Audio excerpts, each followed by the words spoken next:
Today we're going to start with a standard picture. We're going to blur the background of it and then add back in a focal point. Should be a lot of fun. Let's get started. Blank presentation.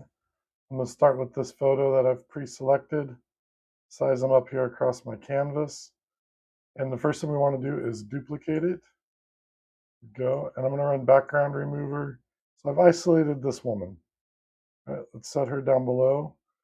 Go up here, reselect the original photo, edit, go to see all.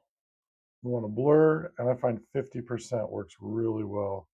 And still make out all the background images, but all the faces are gone. That's what we're looking for. All right, now come back up here to finish this effect. Just put your photo right back on top of it. And you can see now, I'm going to zoom in a bit for you.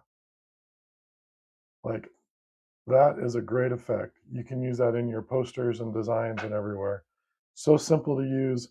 Hope you enjoy it. Please hit that like and subscribe button, and we will talk to you next time. Wasn't that fun? Here's another video that YouTube recommends that you might like. Please check us out. Really appreciate your time. Bye. Wasn't that fun? Here's another video that YouTube recommends that you